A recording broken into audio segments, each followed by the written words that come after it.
So we'll start soon. You can go ahead and take this poll.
Okay, so yeah, try to complete in next 2 minutes.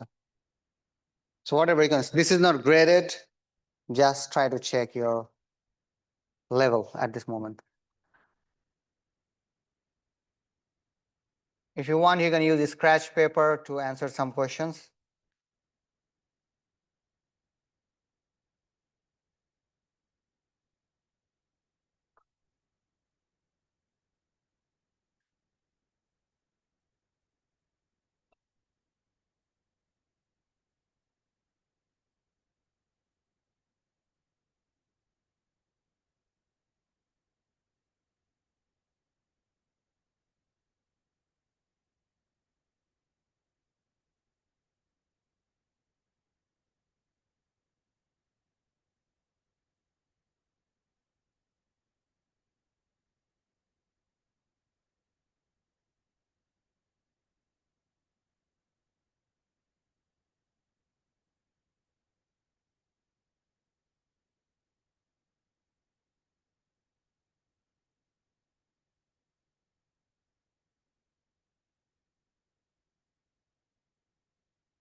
Okay, let's see how many of you have submitted already. Where is that? There you go.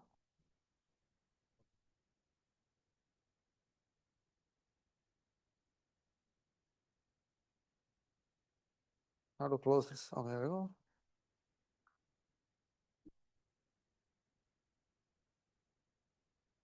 So you got 77. Yeah, so I will wait until there are 100 submissions.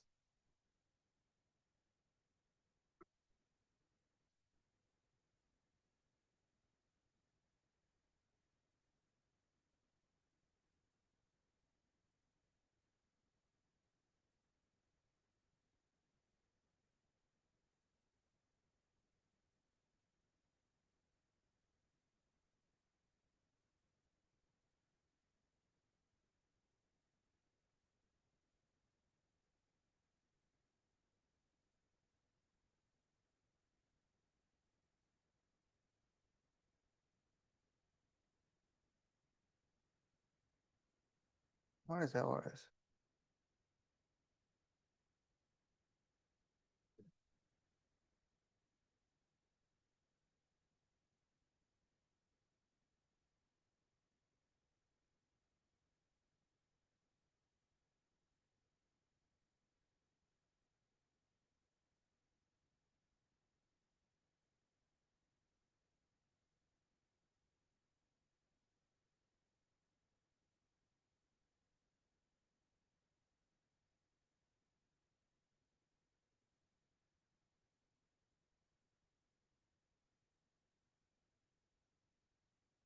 Okay, if you're done, can you raise your hand in the class? How many of you are done? Okay, many of you. Okay, so let's wait for 7 more responses. It looks like the average is decreasing, or pressure maybe.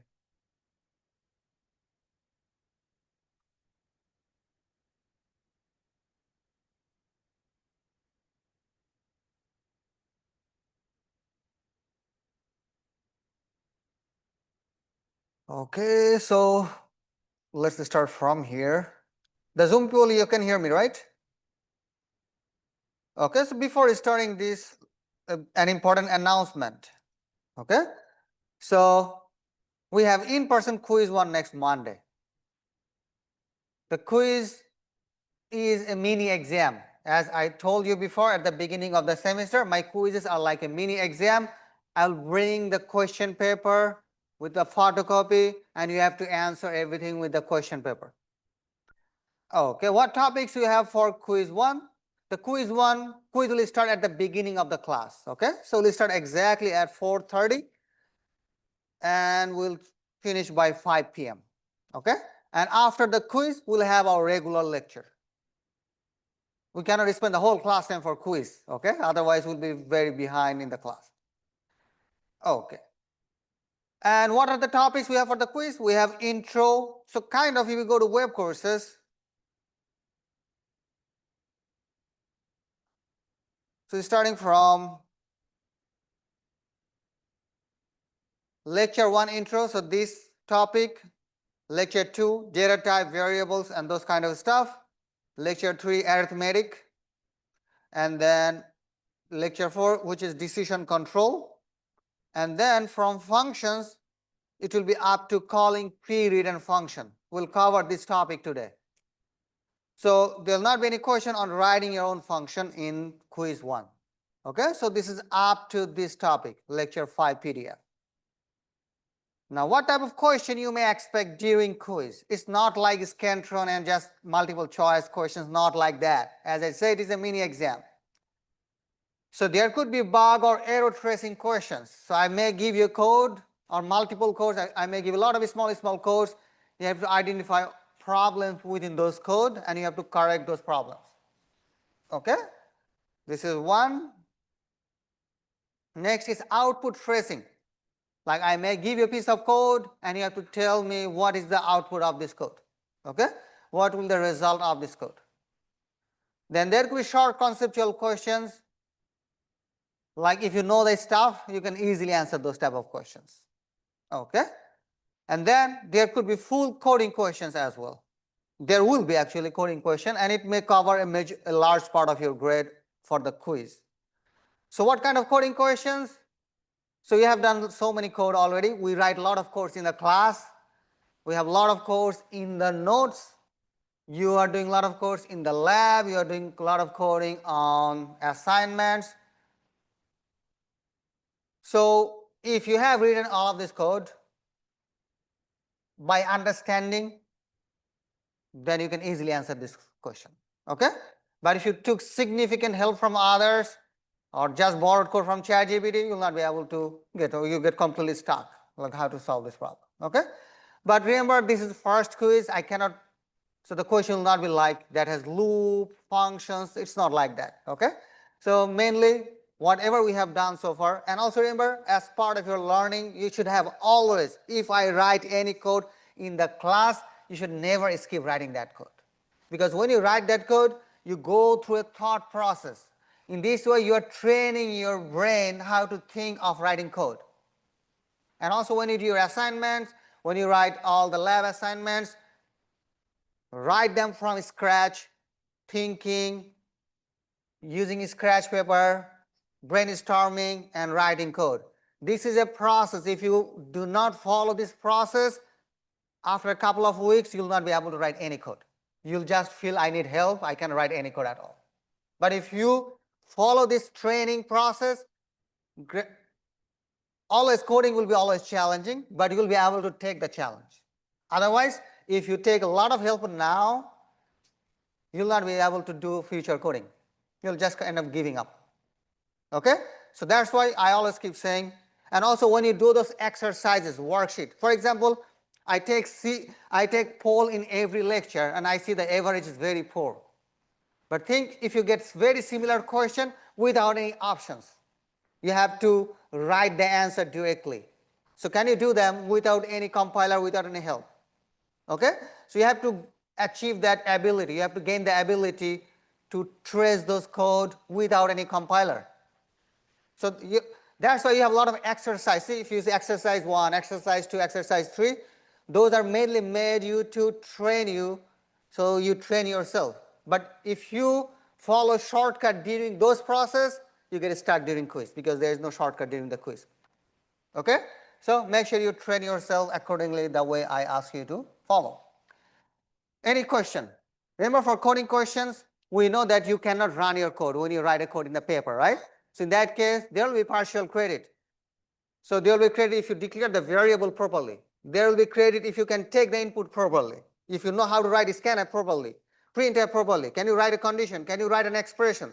Okay? So there will be credit for different parts of the code for partial credit. But of course, try to be as complete as possible. Yeah. So there could be n number of questions, n is infinitive.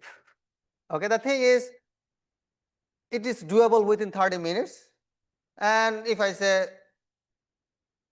okay, so the thing is, you don't have to know how many questions. If I say a lot of bug tracing questions, there could be a couple of bug tracing questions, 3 or 4 bug tracing questions. It could be one line code, something like that. And you have to find the problem in that code. Okay? So, and also output tracing and like that. So it's not like I cannot say 5 questions or 3 questions. It doesn't make sense overall. Okay? Any other question about the quiz? It will be in person, yeah. There could be 1 or 2 multiple choice questions, but typically not written. So think about, so let's go to these questions. So let's go to the poll and I will talk in that way. So here is the poll. I see 111 responses.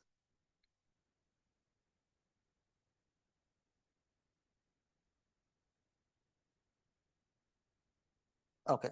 So what would be printed by the following lines of code? It was just copied from our last lecture. We also have done exact same question in our last lecture. I see a lot of students made it correct. That's good.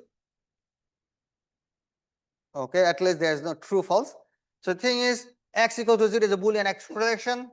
So x is 0. So x relational equals to 0 is a Boolean expression. This is true. So true is 1. So it will print 1 in this place. And then x not equals to 0 is false. X is actually 0. So because this is false, it will print 0 in this place. Because 0 is false in C. And then x less than 5, yes, 0 is less than 5. This is true, so it will print 1 in this place. So 1, 0, 1, this is the right answer. So majority of you are correct. 70% is still 30% students. Okay, some students did not put a space. That makes sense. Okay. Let's see the next question. What will be the output of the following code?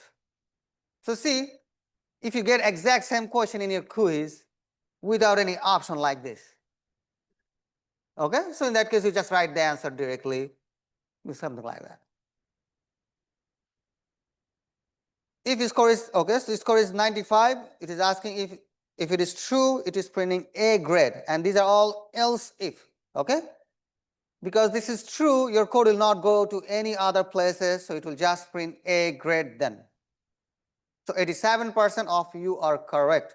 But remember, there could be a lot of different varieties of this. And also sometimes students get confused because this is 95. They think, okay, 95 is greater than 80. Shouldn't it print this? So don't get confused. It should not print this because else if. Okay? So this is the striking point. Yeah, this is else if, it will not go to that place because this is already true. Let's go to the next question. Yeah. Okay, so if they were individual if, then it will check that condition. If that condition is true, it will do the job. Okay, but here this is else if, so your code is not going to else at all because it already got into the previous one. Right? Okay. What would be the output for this one? So we have 64% correct. Let's see what is going on here. So I have taken this in a PDF. So let's go to the PDF. Where is the PDF? Here we go. So which one is this? This one, right? So remember, if you want to answer this, you need to know the priority of the operator. Which one has the highest priority? Not has the highest priority. How do I know? See the slide. So in this slide, hierarchy of operators, so you see not has the highest priority. Okay, so it will do the not operation first. So it will do not A. So not A means what? So A is 0, right? So not A means 1, true. Because not 0 means true. Not false is true. So what happens? A, or let me do one thing. Okay, so let's say A or B and A or B and what? 1. Do you all agree with this? So not 0 is 1. Next, which operation will be performed? And or OR? And has a higher priority than OR. See, and has higher priority than OR. Okay, so if you go there, so B and 1, B is what? 3. So what is the result for this? 3 and 1 is true, because 3 is true, true and true is true, which is 1. So now we have A or 1. Now what is A? 0. So 0 or 1 is 1, true, because it is OR. If one of them is true, this is true. Got it? So let's see how many of you are correct. So I saw that 70% of you are correct, 64%. That's a huge decrease. Okay, so the answer is, because this is true, it will print yes. So yes is the correct answer. Let's go to the next question. Okay, so 67% of you are correct. The correct answer is 75. How does sorry, the correct answer is P. So correct answer is P. How this is P? Let's see. So I'm going back to my question. So who can tell me what is the name of this operator? Ternary, but you have to say another word before that. Conditional ternary. Okay? So conditional ternary operator, because this is a conditional operator. So how does it work? So it will check this condition. X greater than Y. Is it true?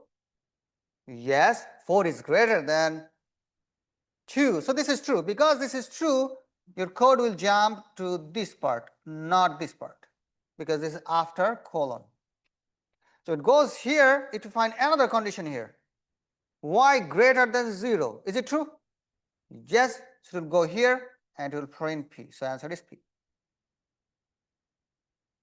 Clear? If you have any confusion, just raise your hand, make sure. Okay, let's go to the next question. 70% of you are correct. Pretty cool. This is actually, I would say, a bit tricky compared to the other one, but many of you are able to answer this. Let's see. So if you want to answer this question again, you need to know the operator's priority, hierarchy of the operator. So here, which one will be performed first? Parenthesis, right? Because it is within the parenthesis, so parenthesis will be performed first. So A greater than B, is it true? 1 is greater than 2? No. So it is 0, right? Now which one will be performed? Not operation. So not 0 is 1. So you have now 1 and C greater than B or A equals to 1. Which one is the next operation will be performed?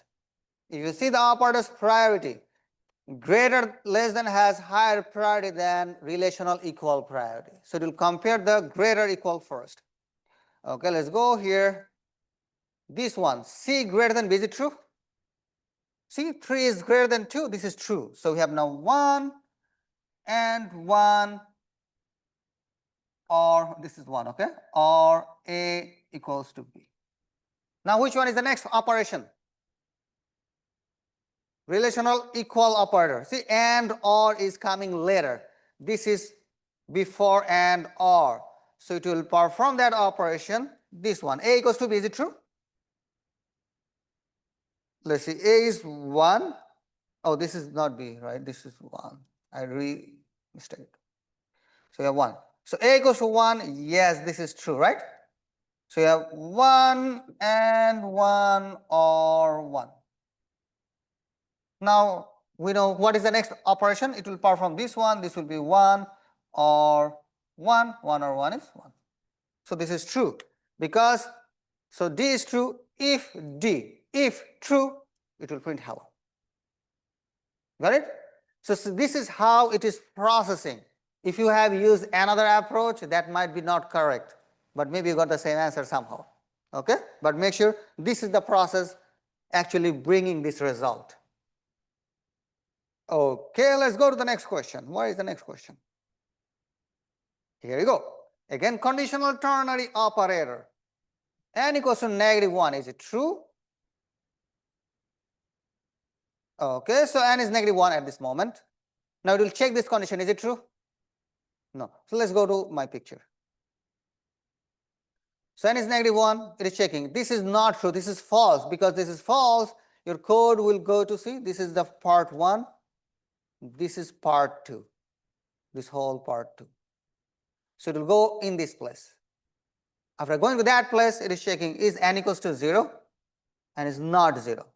So it will go here. So it will print 3. It will print 3. Let's see how many of you are correct. We have 71% correct. Not bad. Now it will decrease 25%. Okay. What is happening in this code? There is something with electricity. Circuit. What is the term? Who can remember the term?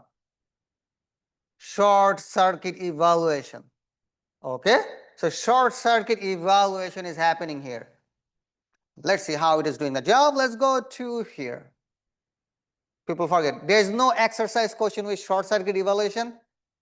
So sometimes students forget. Make sure you know this. I can ask question. It doesn't have to be within an exercise. It could be anything from the class. So you have to pay attention what you're learning in the class as well. Okay, let's see what is going on here. X is 0, Y is 10. I'm writing if X and plus Y. So what is X? 0. So this is false, right? So it's becoming false and something. In short circuit evaluation, your code will try to make decision as soon as possible. Because this is false and you have used AND, it does not need to check anything else. Because if one of them is false, if everything is true, if one is false, the whole result is false. Right? So here, because X is false 0, it will not check anything here. So it will jump here and it will print no. Got it? After printing no, it will print Y. Y is still 10 because your code could not reach here, right? So Y is still 10. So the answer is no 10. Got it? So your code was not able to go to plus Y because of short circuit evaluation. Clear? Okay. Let's go back. So yeah, I see majority of you answer no 11. Yeah, so you thought Y will be increased, Y will not increase. Let's go to the next question. This is also very similar. So here A is 5, right? 5 or whatever. Do you need to worry about whatever we have after this? No, in case of OR, if one of them is true, regardless everything is false or not, this is true. So your code can make decision immediately by just looking at A. Because A is true and you have used OR, it doesn't need to check because this is true. So to print B. What is B? B is remaining 0. Yeah. Yeah, so in that case it will increase, right? Okay. So you got the idea? So this is B, B is 0, so it will print 0. So see, because of AND it works in one way, because of OR it works, because the main idea is it will try to make decision as soon as possible. It will not continue doing useless task if it can make the decision already. Okay, and is there any more question? Okay, this one 8, so last one. Oh, this was the last one, right? So we are done. Cool. So we spent 25 minutes on reviewing, but it was helpful, right? Okay. but we also lost a lot of time. Okay, let's go to our next topic, calling pre-written function in C. We'll learn a lot of cool stuff in this topic.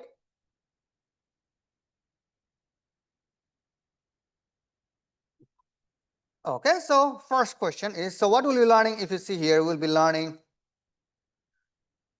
we'll discuss a bit about function, then we'll learn mat.h libraries, then stdlib.h library, and how to read function specification. We'll do some coding, and also we'll do some random number and so on. Okay, so let's start with this. So question number 1 is, have you written any function so far in this class?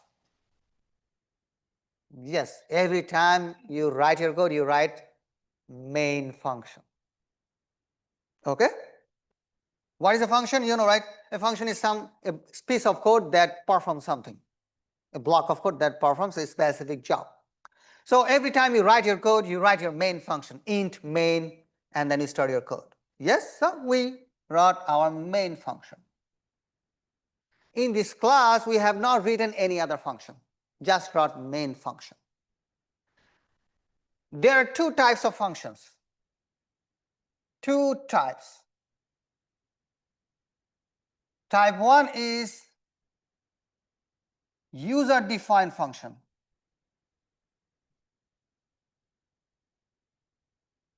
Type 2 is library function. So user-defined functions, the function we write our own. We have not learned this yet. We just write main function because we have to, but also we'll learn later on how to write our own function after the quiz, next class. Then there's something called library function. Library function is built-in function provided by different libraries. Have you called any function, library function, in the class? Printf, scanf, these are actually library functions. Where are those? What is the library for printf and scanf? stdio.h, right? stdio.h. So that is the library that has printf and scanf definitions. Okay, but printf and scanf are a bit complex function because it has variable length arguments or parameters. Okay, now there are also many libraries. One of them is called mat.h library. So mat.h library has many functions that we can use for many different mathematical operations, such as if you want to calculate cos, cosine, exponent, ceiling, flooring, log base 10, absolute value, power, square root. So there are many library functions available in mat.h that you can use for different mathematical operations. Okay. Then there is also another library called stdlib.h. It has function to generate random numbers, and also there are a lot of other functions available in this library. Now we'll learn very important concept. So give full attention.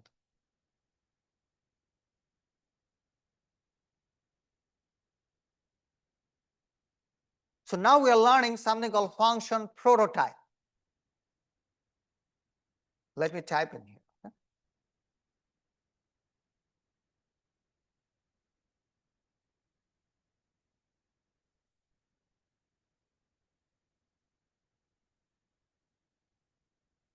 So function prototype also has another name, function specification. Okay, it has three parts. Part 1 is called return type. Part 2 is called name of the function. Part 3 is called formal parameters. So a function prototype has three parts: return type, name of the function, and formal parameters. An example of function prototype could be here. Oops.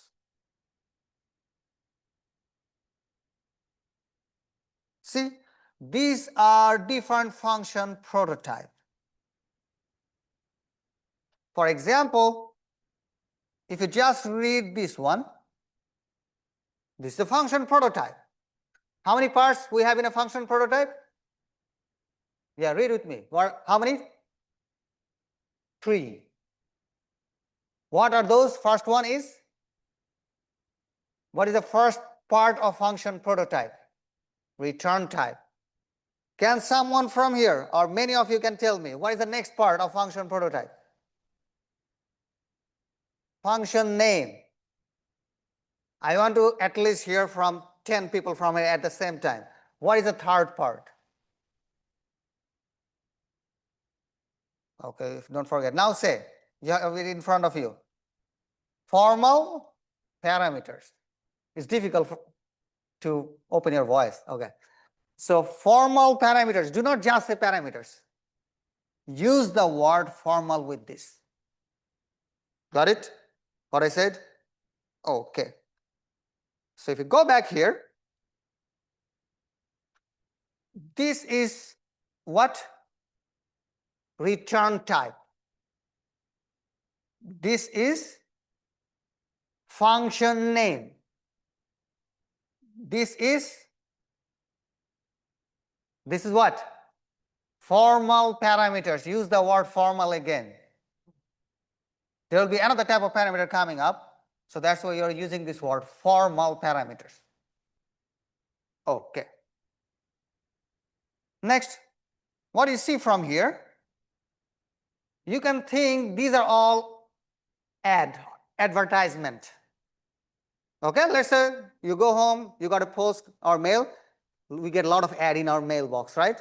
So you got a mailbox in a mailbox that has advertisement. Hey, there is a mat.h library in our area that has many functions. Okay, really, what are those functions? These are those functions. What can I do with them? Yeah, you can calculate cosine. How do I use those functions? You have to pass a double type of data to them, and they will return you a double type of data as a result. Yeah.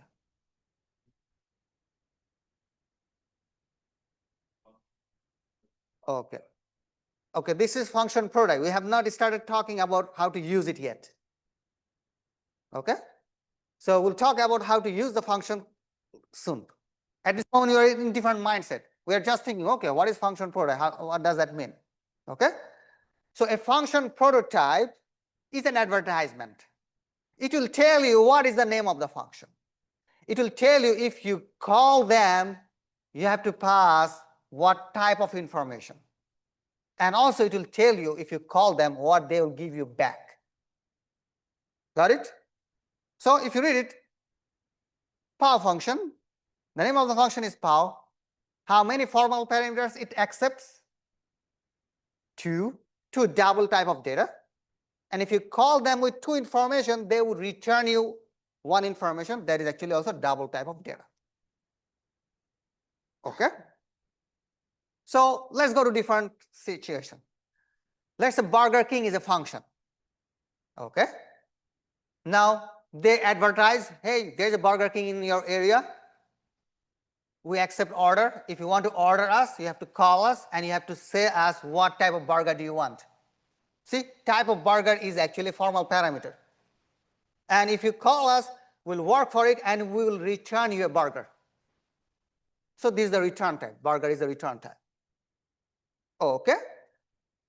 Now we have learned function specification. Now how to call a function. Okay, so now we're running another part. So just as an example, so we say, let's say function name is int. The name of the function is f1 and its formal parameter is int x, int y. So what is this? This is a function prototype. We are not calling the function yet. So now how to call a function?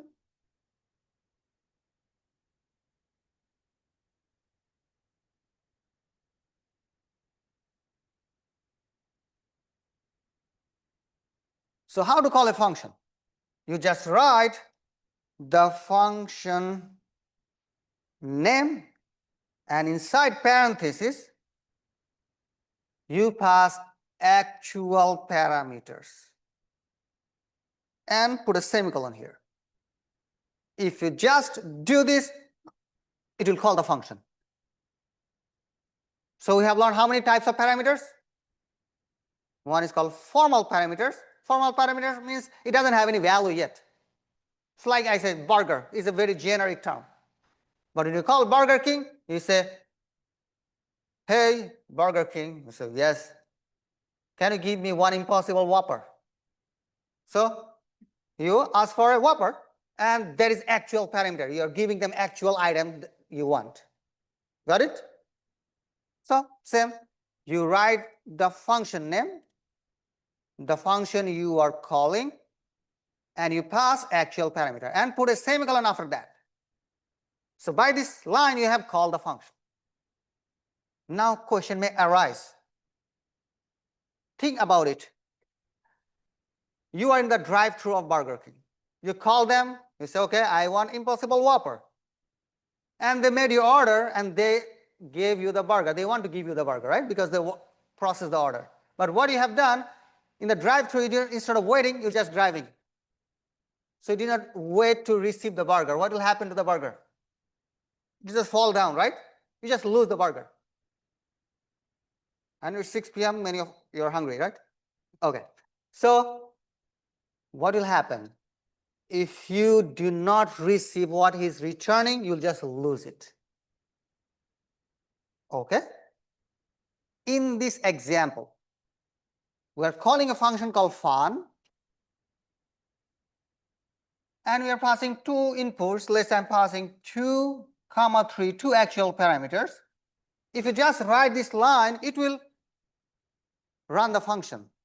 As we said, if you call Burger King, they will process your order. So it will process my order. Then it will return you something. If you just write this line, it will return you, but you lose it because you are not saving it. So how to save what it is returning? Because it says that I'm returning an integer, right? So if you call me, I will return you an integer. So if you want to know what is that integer, you should save this or print this. How to save this? You can have another variable int a equals to fun. Now this is perfect. So what happens? You call this function with the actual parameter, they'll process it and they'll return an integer, and you're putting that integer into your box. So you put the box, hey, give me what is the result? And your result is inside this box, and you can do whatever you want to do with that box. You want to eat it, or you want to throw it, or you want to give it to someone. It's up to you, but at least you save this. Yeah.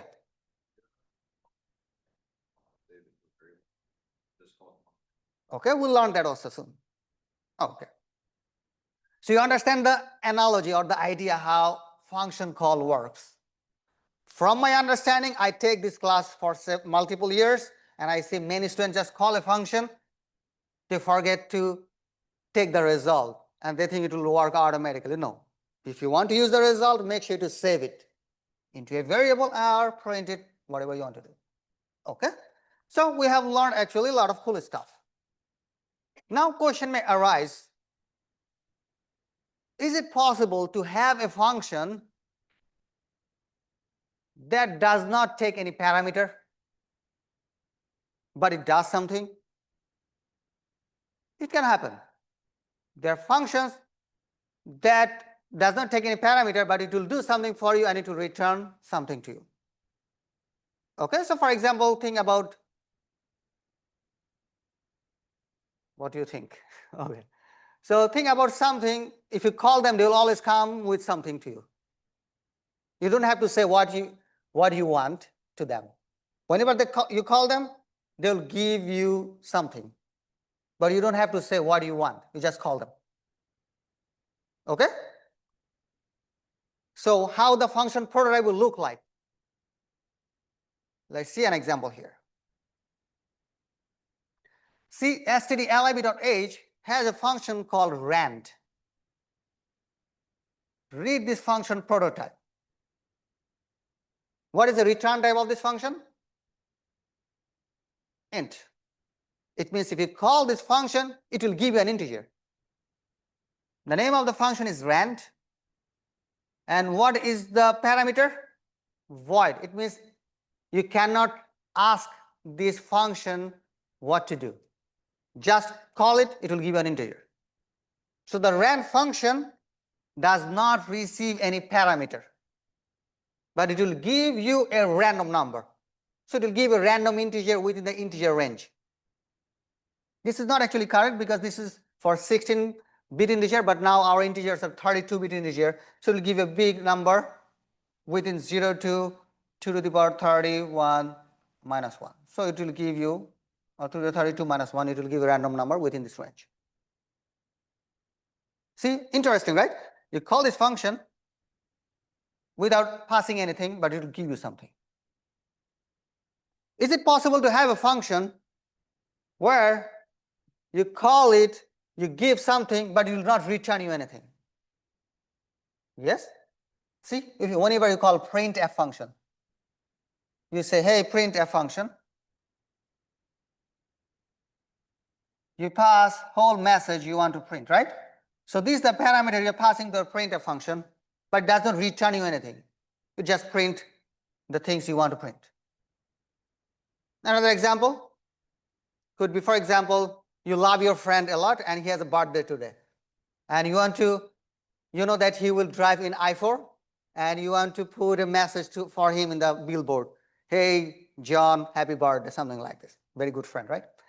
Okay, so you have to call what? You have to call the billboard company. Hey, billboard company, I want to show this message on I-4 close to Orlando. Then they will show this message. They will not come back to you with the result, right? They'll just do the job. Make sense? So there are a lot of functions. You call them with something, they will do the job, but they will not come back to you with something. So what will the return type for those functions? Void, because it doesn't return anything. An example, see, void. The name, there is a function in stdlib.h called void. Name of the function is srand, and you have to pass an unsigned integer to that function. So it changes the seed of the random number generator. We'll talk about that later. But see, there could be function. What I want to show here is there could be function that will not return anything but actually doing something. Got it? So if it does not return you anything, doesn't mean it is not doing anything. It's actually doing something. For example, the billboard. They are doing the job, but they are not coming back with something to you. Okay? So I hope all of this type of example help you to understand a bit function call and different types of function prototype. Okay, so now we'll go through some code. So we already have discussed this, reading a function specification, so return type, name of the function, formal parameters, and so on. Calling a function, when you call a function, you pass actual parameter. When you write a function, it's called formal parameter. Okay, now let's start with this example. Distance between points. You'd like to write a code that will take inputs for two locations, 2 points in a Cartesian space, and it will return the distance between these 2 points. For example, you want to know the location, latitude, longitude of Walmart, and you want to know the latitude, longitude of UCF, and you want to find the distance between UCF to Walmart. But of course, we're talking about now Euclidean distance, like if there's a direct path from here to there going through like all the buildings and so on. Okay, so what is the formula to calculate Euclidean distance? So if you have a point x1, y1 is a point, x2, y2 is another point. If you want to calculate the distance between these 2 points, you can use the Euclidean distance formula, which is square root of x1 minus x2 square plus y1 minus y2 square. So you just want to write a code that will do this job. And during this process, we'll be using a lot of math.h library function. If you see, you can use the square root, you can use power, and so on. So let's start writing this code.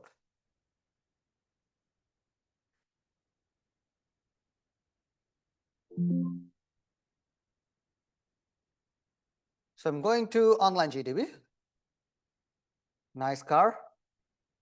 Okay. Okay, so let's start our code. I'm in a main function. I want to take 2 points. So points should be typically float. So I'm using float x1, y1. So this is for point 1. And x2, y2, this is for point 2. We have done a code like this, right? Finding there any straight line or not. So something like that. Now I'm writing printf enter x, y for point 1. Okay. Now scanf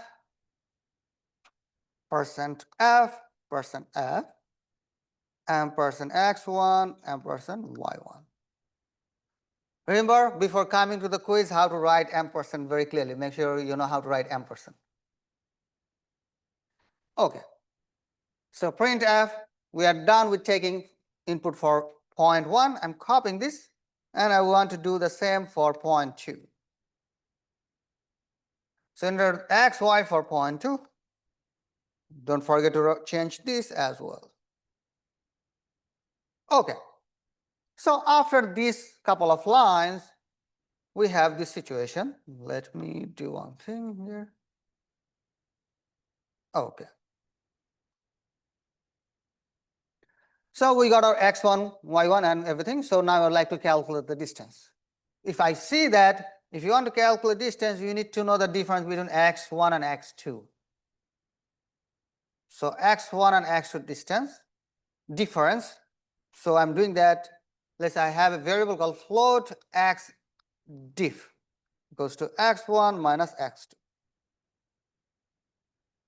Similarly, I also need to know y difference. So I'm writing float y diff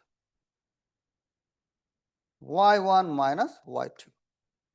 So I got the difference between y's as well. Now what I have to do? I have to calculate the square of x difference, right? So which function I can call? If you want to calculate square, not square root. Power, right? Power function, remember? So here is the power function. So go to math.h library specification, go to that add they have. Say the power function, it takes 2 parameters. So I can pass something here so that it will calculate x to the power y. So our y is 2. Okay. So let's go back here. So let's call it pow x diff 2. Line number 17. Is it calling the function? Raise your hand if you think yes, it is calling the function. Yeah? So you write the function name and you pass 2 actual parameters, right? So whatever the x difference is, it will do x difference power 2. This is exactly what I want. But what is the problem with line number 17? You lost the burger, right? You're just driving through, but you did not wait to receive it. So it is calling the function, it is returning the result, but you lost the result because you're not saving this anywhere, right? So let's save this. So I'm writing float x diff square. So I'm having another variable to save the result. So now I have it in my basket. Same, let's do it for float y diff square equals to power y diff 2. Any confusion so far? So I call the power function, pass a number, pass another number, it will raise this to the power 2. And this is exactly what I want, right? I want to do y diff square. Okay.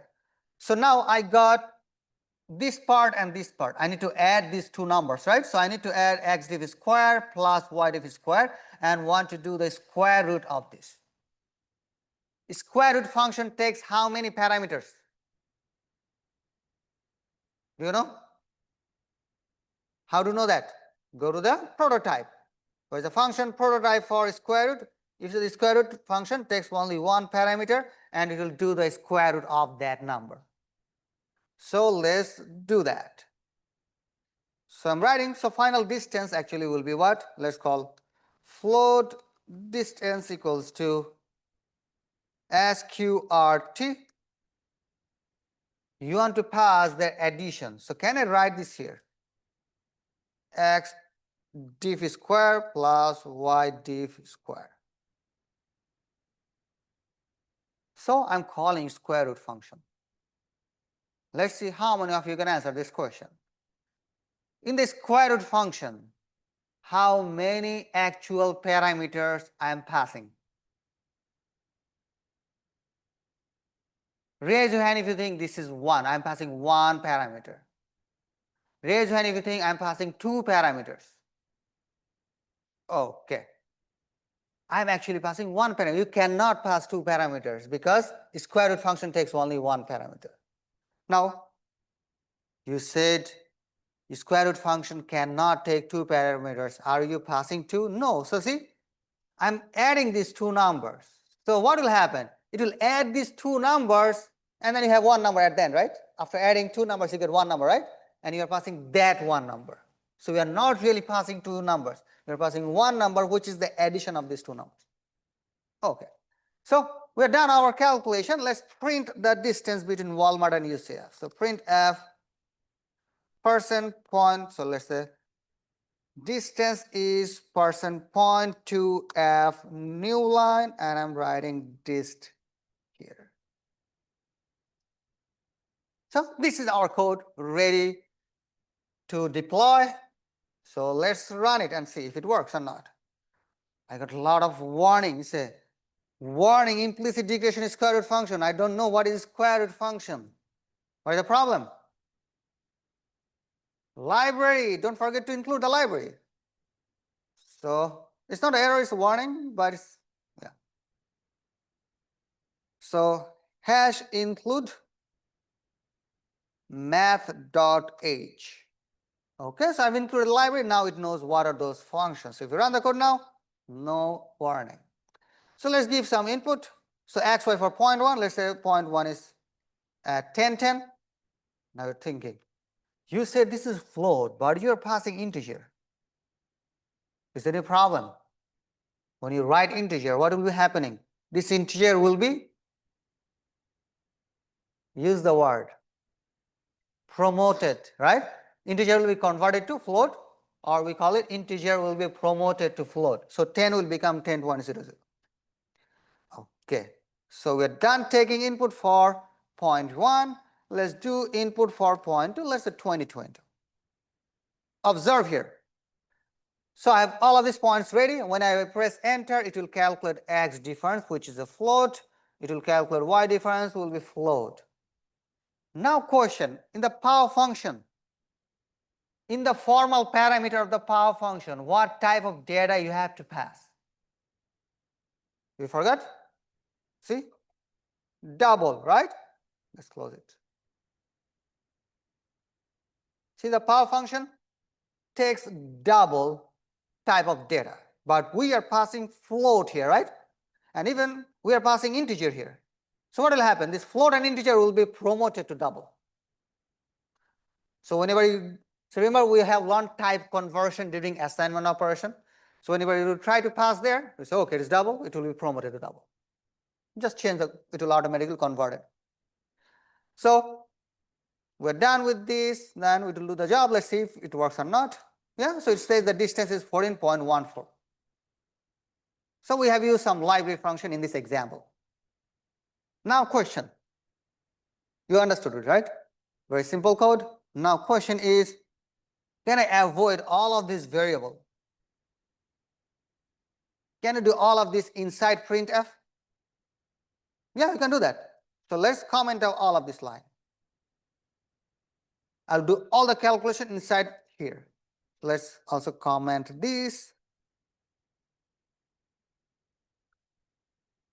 So here I'm running square root. So I have to do square root sqrt, square root of the power of x1 minus x2, 2, plus power y1 minus y2, 2.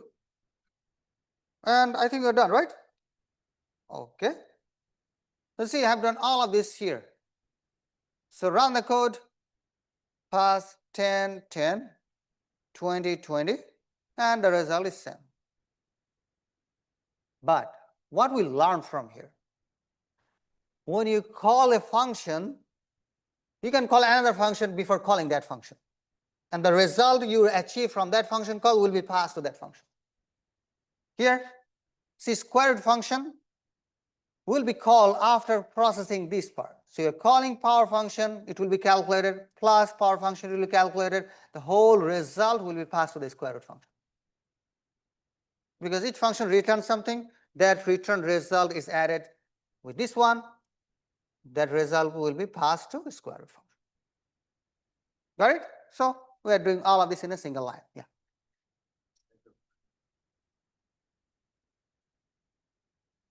Yeah, 2, because we are doing a square, right? Power 2. See, here we have done it. Power x div 2. So this is x div 2. Now I have a question. When should we really use a variable?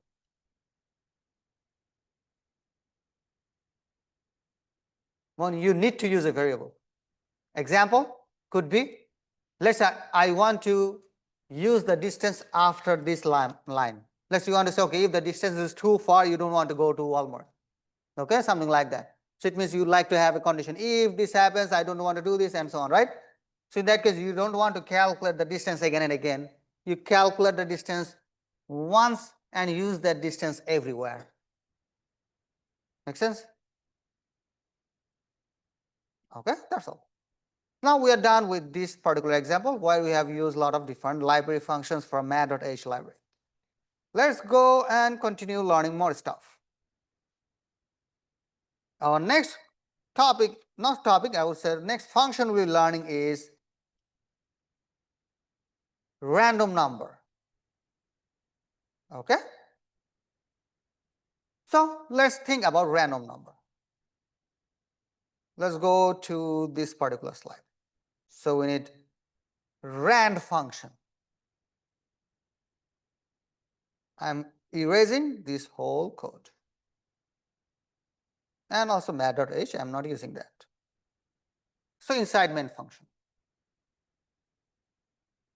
What was the function prototype for rand? Int rand void. This is the function prototype. So can you guess how to call this function? Rand. If you just write this, it will call the function. Because you are not passing anything and you do the job. But what is the problem by this function call? Who can tell me? Can someone from here tell me, if you call the rand function like this, what is the problem? Yeah, just no problem. Just tell me whatever you think. There is a problem. Okay, so see, you cannot pass anything void. So again, remember, you call Burger King, they made the burger, but you need to give your hand to get the burger, right? Otherwise you lose the burger. So it says, hey, rand function will give you an integer. So if you just write this line, you lose that integer it is giving it to you. So it gives you a random number, but if you do not save it or do not put this into a printf, you just lost that random number. Got it? The way you lost burger. I hope you cannot never forget this, because we don't want to lose burger, right? Okay. So now, let's do that here. So I'm writing rand semicolon. But this is a problem. So I want to save whatever it is giving me. Int burger equals to this. So I want to save this to burger. Okay? Now, what does rand number returns? It returns a random number within unsigned int. Okay. It uses, so let's don't talk about this now. So let's see what is that number. So let's use different variable, okay? So R printf %d new line R. Okay, so I'm seeing whatever it is returning. I can also call rand function inside this as well. So %d rand. This is also one way I can call it. I just see whatever it is returning to me. Okay, so let's run this code. This warning again, what is the problem? stdlib.h, right? Include stdlib.h. Run the code. Yeah, so I got a random number. See? Are you getting same random number? If you're using online GDB compiler, you're getting same random number because we are all using same server. But if you're using it in your own computer in different ID, then you get different number. Carefully observe. We are getting this number which is ending at 83, right? Then again you call the function, you get another random number. So you get 83, 86. I'm running the code again. You're getting exact same number every time. Exact same sequences of number every time. It's not random anymore, right? You can easily remember this is the number you're going to get. Okay. So there's a problem happening here. So now I'll write another note here. It uses a default seed and uses this in its formula to generate that number. So what is seed? You can think seed is a starting point. It's a starting number. So it use that seed and apply this within its formula, and then it will give you that number. It is using the default seed of that server. So as a result, every time you run your code, it starts with the same number because the seed is same. You got the idea? So it uses some kind of formula and it put that seed there, and in the formula will give you the same number if the seed is same. Yeah.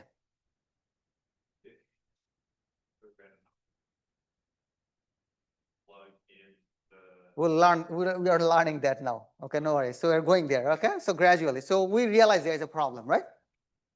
Because it is always giving same sequence of random number. Because why it is giving same sequence of random number? Because it uses the default seed. That is the problem. So what should you do? We should do something to change what? Seed, right? We want to change the seed. Now to change the seed, there is a function called srand. What you have to pass to srand function? You have to pass a positive integer. What does it return? See from the function prototype. So what does srand return? Void. It means it does not return anything. Got it? So what it does, it changes the seed of the random number with the seed you pass to this. But it does not return anything. This is the example we said. There are many functions. If you call them, they will do the job, but they will not return anything. It does not mean this is useless. This is doing the task you are asked them to do, but it will not return you anything. This is an example of that. So let's use that. So we'll call srand. How to call srand? Remember, srand function does not generate any random number. Which function generates random number? Rand. Okay, don't forget that. So very often in the exam, it's to write srand. It does not generate any random number. Srand function changes the seed of the random number generator. Okay, so srand, let's pass 500 and put a semicolon. Line number 14, is it a valid function call? Yes, according to the function specification, I wrote the name and I pass the actual parameter. Perfectly fine. Should I write something like this, int x equal to something like this? Raise your hand if you think I should also write int x equal to something so that I don't lose anything. Think about it. they said they will not return anything. It's just putting a hand, they will never give you anything. Right? Because it's a void, right? We said that asrand function does not return anything, so you should never write anything in the left side. It will show an error. They say, hey, I'm not returning anything, why you're just giving your hand. Okay, something like that. Make sense? Okay. So asrand 500 will actually do the job. It will change the seed of the random number generator with 500. If you observe the number now, see this was the old number, right? 8386. I'm running the code now. It's gives different number now, 9857. Why? Because the seed is now not the default one. So it is using this 500 in the seed of the random number generator. So it means it is actually doing something, so that rand function is giving different number now. Now observe again. It is giving you different number, true, compared to the default one. Now run it again. See, 9857 is giving 9857 always. So it is different than the default one, but it is giving you same number based on this new seed, because seed is always 500 now, and it is using that 500 to generate a random number, so it is always starting with the same sequence based on 500 now. It still didn't work. This is not what I want. I want this to get what? I want to get different random number every time, right? But in order to get different random number, what I need to change every time? Seed. So I have to come up with something so that seed will change every time I run my code. Got it? So if you want to change the seed every time, what is changing in our life every time? Time is changing. Every moment you are losing time. Don't get upset. Okay. So every moment time is changing. So if I can relate this code with time so that it will use that information in the seed. So every time you run your code, it's a different time, and it will change the seed every time you run your code. Okay. So there is a function called time. Time 0. So time is a function. If you pass 0 here, it will return the number of seconds passed since January 1970 to till now. So how many seconds passed from 97 January to now? What is changing? Now is changing, right? Every moment now is changing. So it will give you that number of seconds difference between this. And it will return this as an integer. So what library I need to use this? There is a library called time.h. Include time.h. So time.h function will help, library will help you to use this time 0 function. So what I need to do, can you guess now? Where should I call time 0 in my code? Inside here, right? So I'm calling srand with time 0. So time 0 will give you that second passed from 97 to now, and that number will be passed to the srand. Srand will get different seed every time you run your code. Got it? So now you run the code. It's 4828, this sequence, 2382. So every time you run your code, it's getting different seed, because time is changing every moment. The moment is changing. Okay. This is also called epoch time or something like that in Linux. So this number will have a big problem after 2036 or so on. Why? Because the second is increasing so much, at some point it will hit the limit of integer. Okay, and it will not fit within the integer, so programmers need to do something during that time. For now it's fine. Okay. Okay, so you understand how time 0, what is the use of time 0, what is the use of srand, and so on. Got it? Okay. Now we know how to generate. So should you call srand before every rand function call? No, you just do it once at the beginning of your code, because this will change the seed and then you will start getting different random number. Next question is, this is a big number. I don't want that big number. I want max should be 100, for example. It means I want to limit the range of my random number. So think about it. It's an integer, right? If you do not want more than 100, what should you do? Use mod operation, right? If you mod a number with anything, the result will not be more than that number, right? So what we learn from here, that rand mod x will give you a random number between 0 to what? 0 to x or x minus 1? X minus 1, because we are doing mod with x, so you will not get x, right? If you do mod with 5, the max will be 4, because if it is 5, it will divide the number properly, right? Okay, to x minus 1. So if you want to generate a random number between, if you write rand mod 100, what you'll get? Can you tell me? If you write rand mod 100, you'll get a random number from 0 to what? 99. Got it? So if you run the code, see, you get 28, 88, it will be maximum 99. If you want to get 100, then write 101, mod with 101, so you get up to 100. Got it? Okay. So we learned this. Now you say, okay, I don't want 0 in my random number. What can we do? So you want to start from 1. So you want to start from 1. What do you do in that case? Right? 1 plus rand mod 100. Can anyone tell me what will be the value of r? What will be the range of the value of r?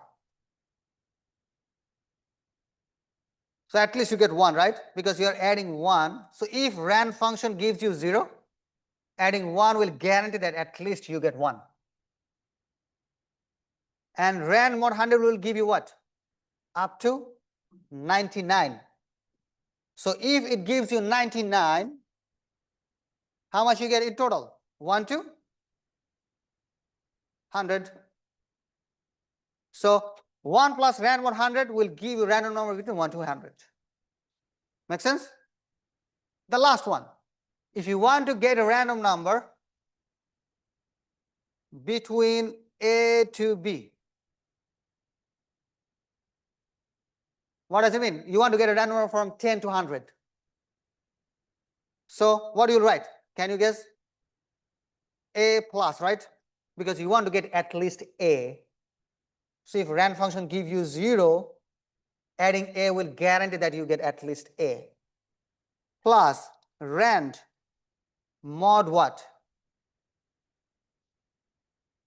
See, if you write B, you get a bigger number. So you should write B minus A plus 1. How? Let's see an example.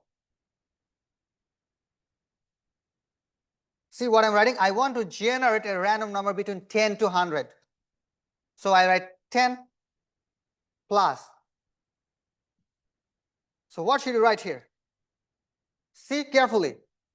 10 plus. So you want to generate 100? No, you want to generate maximum 90, right?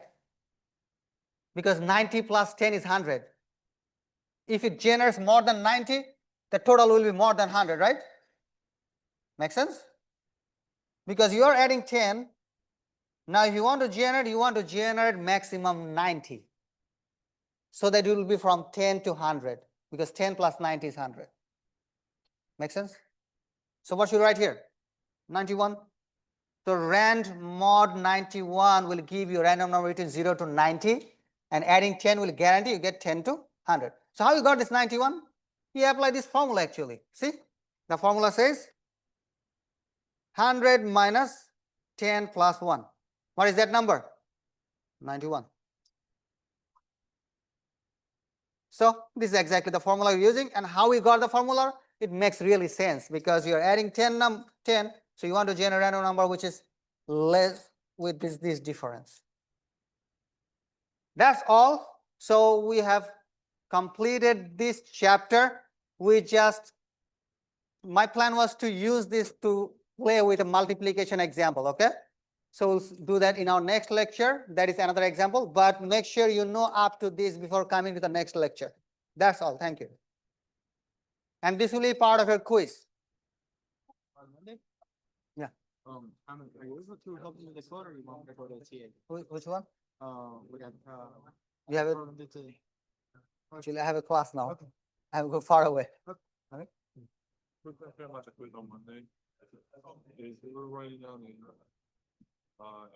Okay, writing. let me see. Is there any question from Zoom? If not, I'm stopping the Zoom meeting. Thank you all. And